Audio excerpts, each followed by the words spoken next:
Allahumma sholli ala Muhammad. Hati tenang bila berselawat, sebut nama Nabi berulang-ulang. Rasa damai masuk ke dalam jiwa. Ya Allah, curahkan selawat ke atas Nabi yang mulia dan hebat, Nabi Muhammad pembawa cahaya terang, rahmat buat seluruh alam. Dengan namanya hati bercahaya, kesulitan pergi jiwa bahagia. Selawat indah penawar duka, membawa kasih sepanjang masa. Allahumma sholli ala Muhammad wa ala ali Sayyidina Muhammad. juga para sahabat yang setia, Pembela Islam sepanjang masa. selawat untuk Nabi tercinta, Penuh rahmat dan kasihnya. bersama keluarga dan sahabat. Kita panjatkan doa yang berkah. Munjiat penyelamat jiwa, menghapus resah, membuka cinta.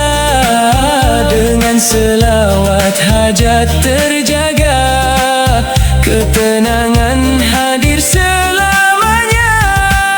Ya Rasulullah, kami memuji akhlak indah penyejuk hati.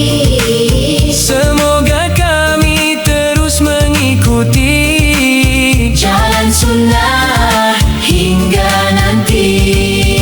Allahumma sholli ala Muhammad. Hati tenang bila berselawat, sebut nama Nabi berulang-ulang. rasa damai masuk ke dalam jiwa.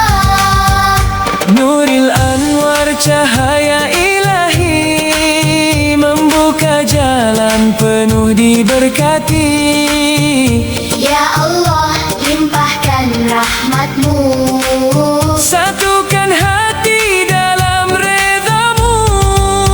Abu Bakar, Umar dan Uthman, ahli mulia peneguh iman.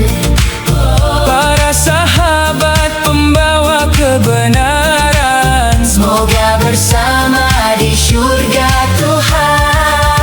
Allahumma sholli wa sallim alaihi, ke atas Nabi kekasih ilahi. bersama ahli bait dan sahabat. Selawat bergema penuh berkat. Selawat untuk Nabi tercinta, Terpatri dalam setiap jiwa.